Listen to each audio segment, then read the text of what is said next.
So the Players Championship is iconic.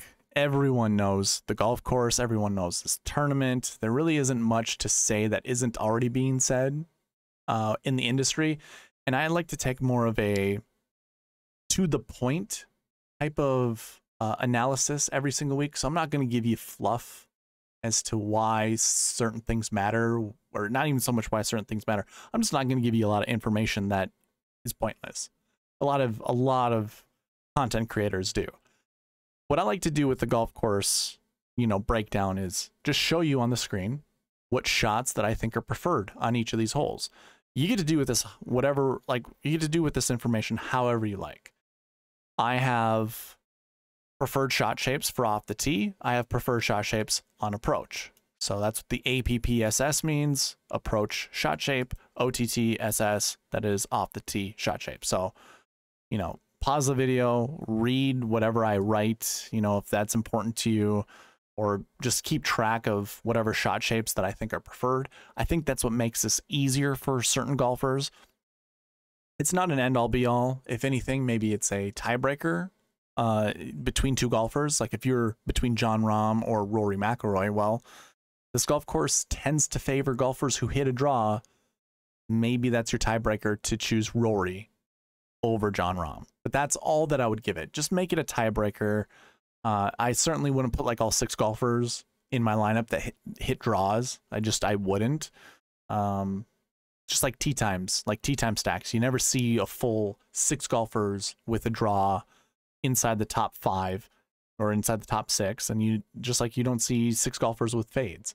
It's always a mix. Again, use it as a tiebreaker, not an end all be all.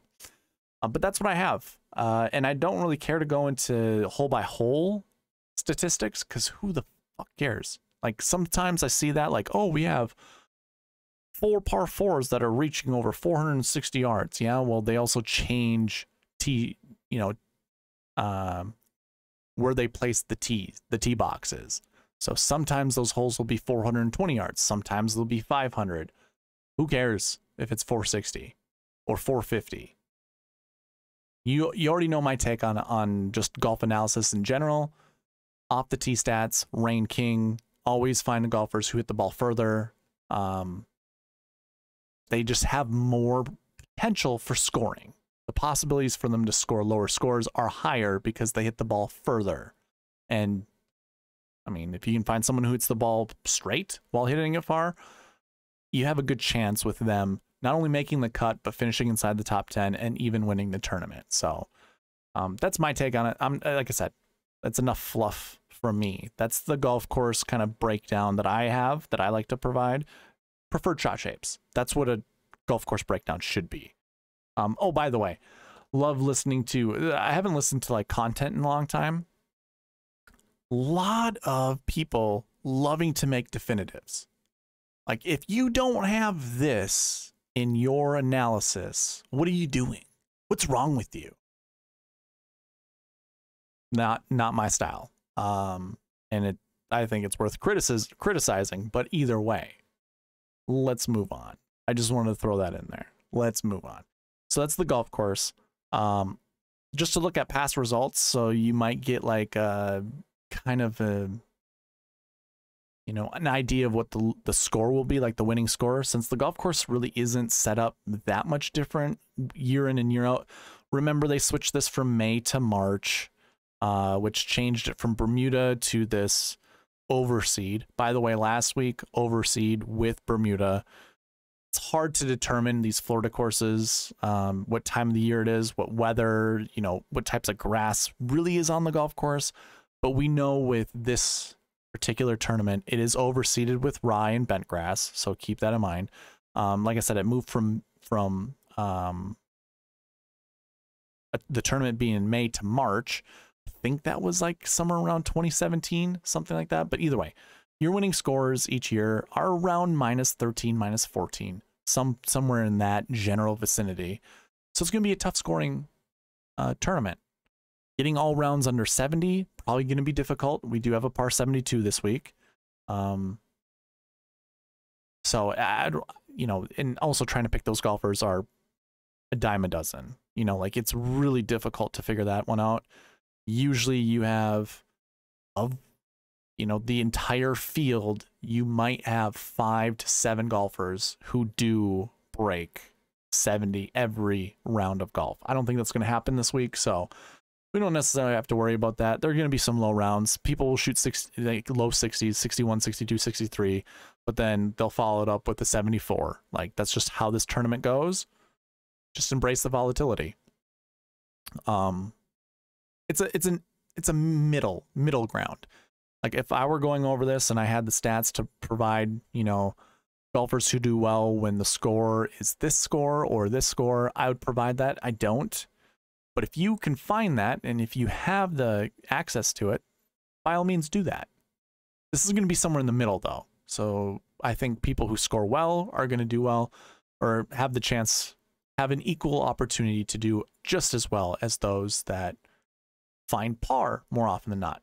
Look at Jason Day during the Arnold Palmer Invitational last week. I think he finished 11th place. He finished top 20.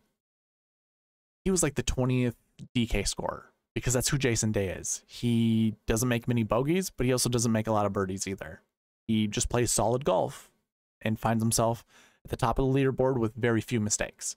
It's not really good for DK scoring, but you're also not kicking yourself for having Jason Day in your lineup, because he did finish, I think, top 11. So anyways, so that's a little bit more of the tournament. And just to kind of round it off, I like to talk about the strength of field. Very strong, obviously. The Players' Championship, this is the championship for the players.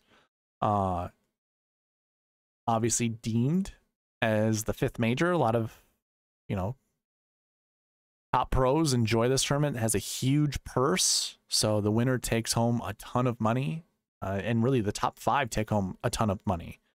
So another one of those quote-unquote elevated events, although this doesn't really necessarily need to be elevated because it already is. It has been. But yeah, 808, pretty strong strength of field. Trying to remember what the PGA Championship at Kiowa Island, I think, had the strongest strength of field, and I can't remember what the actual point total was, like for the strength of field points. This is pretty close to it. I want to say that might have been 829 or 830 or something like that. So we have the best golfers minus the live golfers in this field. And currently it's at 151 golfers, I believe, in the field. Like, if I were just to scroll down on these result pages, you know, we have usually 144 golfers. 2021, we had a ton, just like we do this year.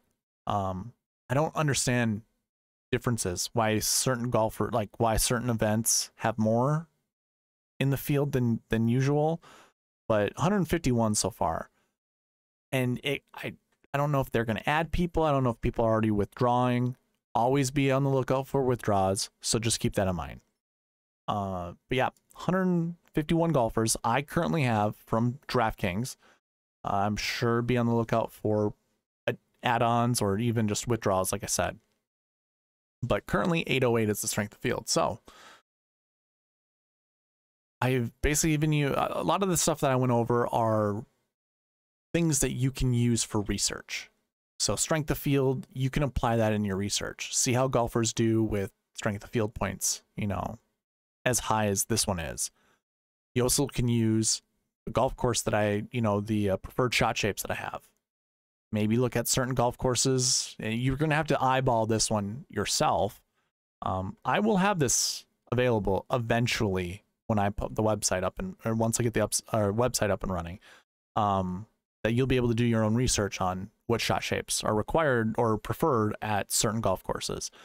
And also, if, you know, going by just the winning score, you know, somewhere between that -12 to -16 range, see who does well during those tournaments. That's the reason I give you this information. I'm not going to show off as to what I know and what I don't know, or not so much what I don't know, but what I do know.